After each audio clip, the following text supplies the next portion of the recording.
Ina Sofia M. Tobale. I'm Micaela Giferina. Okay, so galing po kami from Our Lady of Fatima University, psychology students. Pwede ko po bang malaman kung ano po yung pangalan niyo? Novi. Hindi kayo. Olive po. Ilang taon na po kayo? 20. 20 din po. Okay, so ang first question lang po is, kapag naririnig niyo po yung salitang hiya, ano po yung pumapasok sa isip niyo? Parang nako-conscious ka sa galaw mo, ganun. Parang pag nakikita ka ng ibang tao, parang awkward, ganun. Kayo po? Parang, ano tawag? Parang hindi ka confident or hindi naman sa hindi confident totally. Parang may sense of consciousness. Parang self-aware ka na parang may Katulad niya. Ano, para po ngayon. Parang feeling mo may nanonood talaga sa'yo. Pwede po ba kayo magbigay ng experience? Kung meron po kayong experience na na-apply nyo yung concept ng hiya. Wala pong ngayon. Most of the time, pag nagre-report, basically public speaking, pagka ganun, syempre, natural lang yung may hiya ka ng konti at first. Then, pagka naman na-build up mo na yung ano mo, okay naman siya. Pero doon, commonly, doon ko na-experience. For me naman, yung parang hindi pag kinakausap mo yung hindi ka close, pag hindi mo close yung kausap mo, parang nakakahiya na Hindi comfortable. ganun. How about naman po yung sa paggalang? Ano po opinion niyo doon? Yung paggalang. Nasa mga Filipinos na rin siya, di ba? Parang respeto talaga. Since iba rin, di ba, yung respect, yung parang way of respecting natin sa ibang tao, sa ibang ibang bansa rather, tsaka dun sa sa atin. Parang iba yung Pakikitungo. yung pakikitungo, parang ganun. Kasi, siguro kinalakihan na, within the culture na rin natin yung pagiging magalang. Since kinalakihan nga natin, nakasanayan na, parang hindi na din natin mayalis yun kasi, doon na din tayo parang, for example, nakikisama. Kasi, of course, you cannot get to communicate with others without respect naman din eh. So, ayun. Kailan niyo pa na-experience yung paggalang? Like, yung sa iba po, di ba, kapag uwi sila sa bahay, nagmamana sa parents. Sa inyo po? For example, I have someone na higher up sa amin, professor, basta kahit sinong may na sa akin, profession, mas matanda sa akin. I get to respect them by saying po, opo, ma'am, sir, yung tawag dito, honorifics, yun. Sa akin naman, similar din naman yun sa kanya. Parang sa parents ko, nagpo-po and opo sa mga lola ko, ganon, sa mga teachers, or pwede rin sa minsan kasi napapa-opo na rin ako sa mga kaklase ko, ganon. Sa naman po, concept na ang paikisama, ano yung pumapasok sa isip niyo pag naririnig niyo yung word na paikisama? Parang way of mo na rin yan eh. Parang for me lang personal opinion na way to give back to the kindness that they give you firsthand. Kasi, kumbaga, pagka kunyari, they get to give you something in some certain way. Kunyari, pinastay ka nila sa bahay nila, ganun. Siyempre, parang in a way, maglilinis ka doon, tutulong ka naman ng konti. That's my thought about pakikisama, ganun. Yung pakikisama na parang adapting ka sa ibang tao, parang nakiki-adapt ka sa kanila, nakikisama ka talaga, halubilo ka, parang mapantayan mo sila, yung parang vibe ba nila, parang ganun. In a way. Makasabay. Oh, yun, makasabay. Experience po, na-experience niyo na po ba ganun? Oo, pagka ganyan, pag groupings, syempre, towards in general naman, ma-experience mo naman talaga yung pakikisama. At di naman din mawawala yun kasi parang almost like respect, parang magkaduktong kasi sila, almost connected, ganun. Parang similar din ganun, parang halos din naman lahat ganun. Kasi general naman talaga yung experience eh. O ganun din sa mga groupings or sa family na mismo, parang sa mga Last question po. Sa tatlong Filipino values po na nabanggit natin, ano po sa tingin niyo yung pinaka-importante na dapat inaasal pa hanggang ngayon? Siguro for me, respect. Kasi in general, once naman may respect ka, parang magkakaroon ka na din ng iba nung ibang traits Pagka yun yung na-attain mo within yourself, parang magkakaroon ka na din ng yun na yung pinaka main. Then afterwards, magkakaroon ka na din nung pakikisama, yung ganito, yun. Para sa akin din respect kasi iba yung natin sa respect yun. Bilang Filipino, iba yung pag-appreciate natin sa respect. Parang ang taas talaga ng respeto natin bilang Pilipino sa mga nakakatanda sa atin. Sabi nga niya kanina, pag may respeto ka, parang magkakaroon na din yung lahat ng sinabi niyo na pakikisama, hiya, ganun. Ganun din. Thank you po. Thank you po. Thank you. Good luck po sa pag-aaral. Ingat po. Ate, magandang araw po. Pwede ko pong tanungin ano pong pangalan nyo? Helen, Ate Helen, Ate Helen. Ate Helen, ilang taon na po kayo? 47. 47. So, tatanong ko lang po sana kung para po sa inyo, ano po yung hiya? Hiya. Opo. Yung siyempre, makikipag-usap ka sa tao na hindi mo kilala, siyempre mahihiya ka sa unang pagkikita nyo. Pangalawa naman po, para po din sa inyo, ano po yung pakikisama? Pakikisama, yung respeto sa isa't isa. Di ba, pag magkasama kayong dalawa. Then pag walang respect, so walang mangyayari sa, di ba, makikisama ka, kailangan respeto sa isa't isa. Pangatlo naman po, yung paggalang po. Paggalang. Ayan, igagalang mo yung opinion niya, igagalang niya rin yung opinion mo para magkasundo kayong dalawa. Po.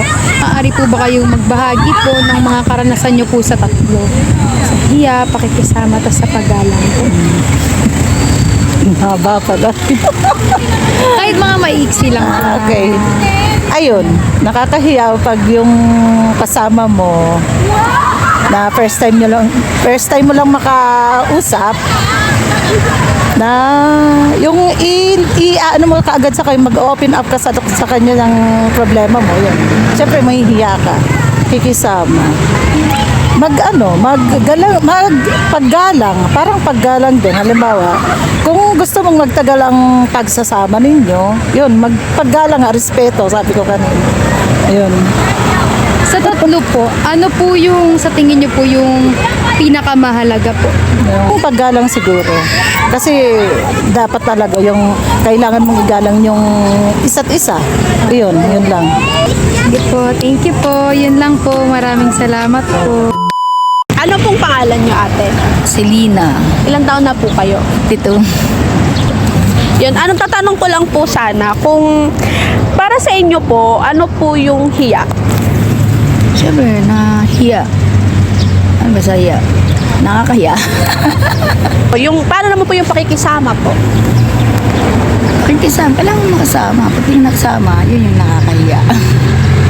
Tapos po, yung paggalang. Galangin mo ang kapwa mo. Parang galangin ka. No, meron na po ba kayong mga na-experience po na mga hindi nyo makakalimutan na pangyayari tungkol po dun sa hiya or sa paggalang or sa pakikisama po? Pwede po ba kayong magbigay lang ng kahit maliit lang po? Yung pakikisama, masarap makisama. Wala sa lahat. Respeto. Paggalang. Para paggalang, di ba? Pakikisama. Saka yung parang hindi nakakahiya, makasama ka maayos. So para po sa inyo, ano po yung dapat na pinakamahalaga po pa rin natin ginagawa mo? Sa tatlo po na ano na yun, values. Paggalang, magkasanong respeto. Ano nga sa respeto? Pangalawa, pakikisama. Pangatlo, dapat ka mahiya kung di tama yung ginagawa. Yun lang po. Salamat po. Thank you po. Magandang umaga po. Ako po si Ariana. BS Psych student po ako from Our Lady of Fatima University, Quezon City. Ano pong pangalan Ako niyo? po si Jomar po. Jomar po.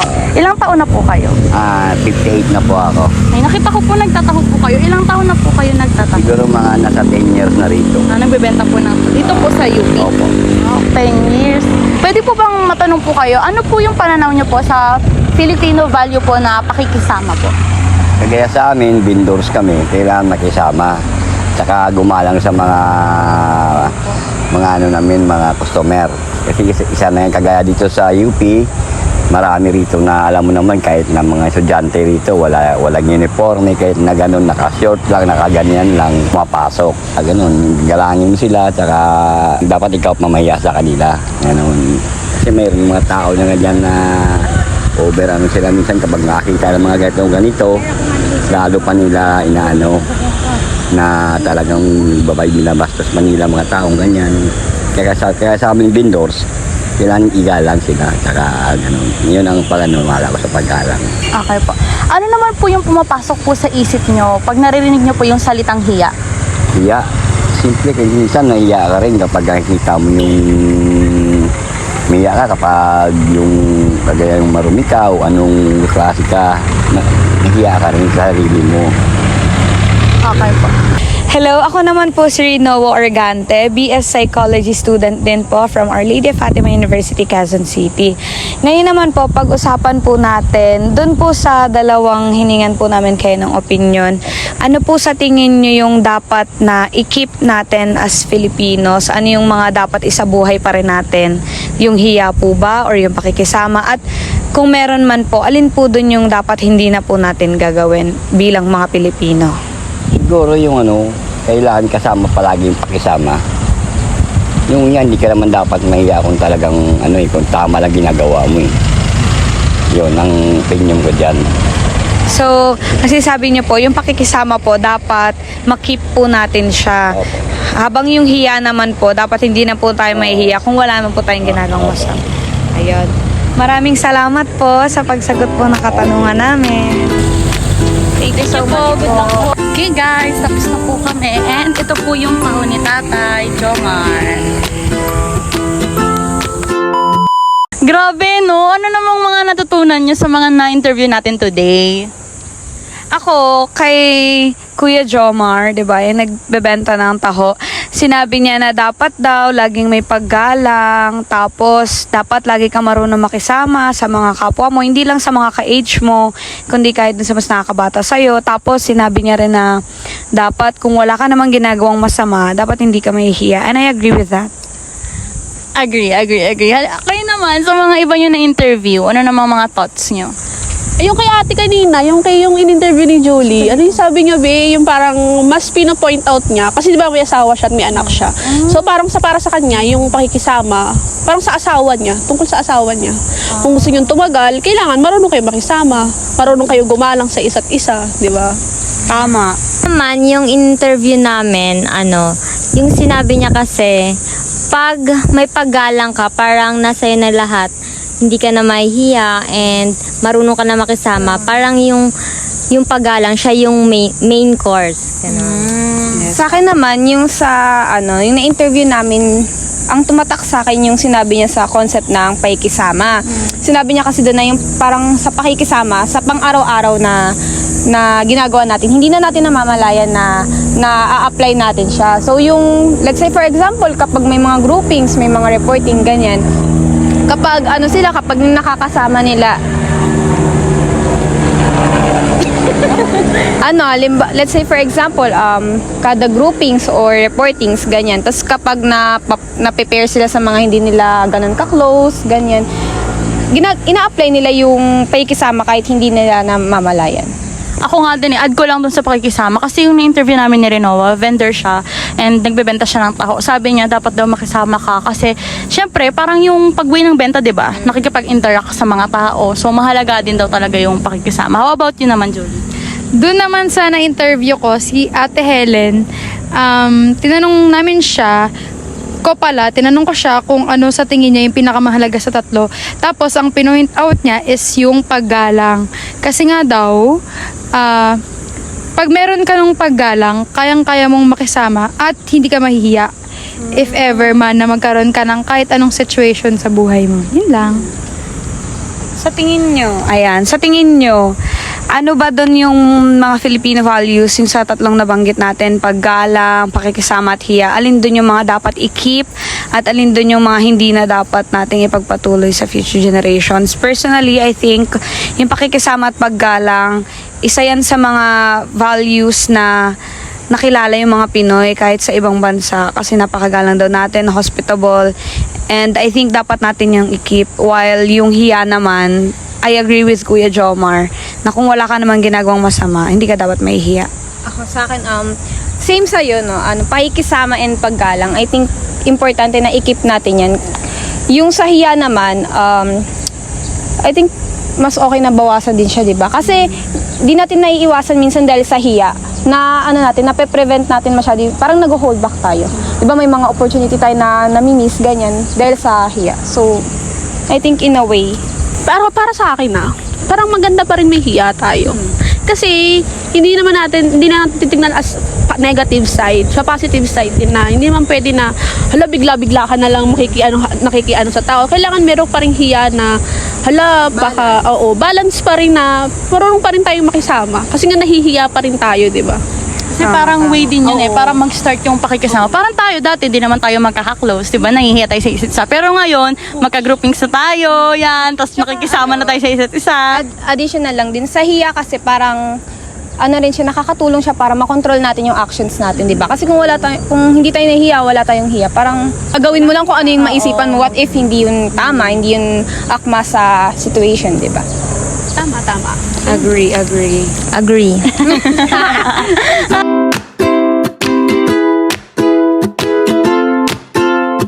Ang paggalang ay nangangahulugan ng pagrespeto at pagmamahal, pagrespeto sa kapwa, sa kalikasan, sa hayop at iba pa. Ang paggalang o respeto ay isang ugali na nagpapakita na ikaw ay isang mabuting tao na mayroong pagpapahalaga sa iyong kapwa at sa iyong paligid. Paano nga ba natin napapakita ang ating paggalang? Bilang ito ay isa sa mga Filipino values, gumagamit tayo ng mga salitang po at opo upang maipakita na tayo ay gumagalang sa mga tao sa ating paligid. Dapat din na igalang ang kanya-kanyang opinyon at ideya ng isa't isa. Pakikisama. Ang pakikisama ay makikita natin kahit saan man tayo magpunta. Konektado din ito sa paggalang. Nakikisama tayo sa ating pamilya, mga kaibigan, sa mga guro, sa kaklase, at kahit sa mga hindi natin kakilala. Kilala ang Pilipinas bilang isang bansa kung saan ang mga tao ay magaling makisama. Halimbawa na lamang nito ay sa mga kaibigan natin na nagpapasaya at nakikisama sa ating mga gawain. Sa ating pamilya na araw-araw nating kasama at sa iba pang pamamaraan, nakikihalubilo tayo sa ibang tao. Hiya. Ang hiya ay isang uri ng emosyon na naglalarawan ng pagkakaroon ng takot, kaba at nerbyo sa paggawa ng isang bagay. Hindi lamang kabataan ang nahihiya kundi pati na rin ang mga matatanda. Hiya sa paghingi at pagtanggap ng tulong galing sa ibang tao at magpresenta ng sarili sa maraming tao.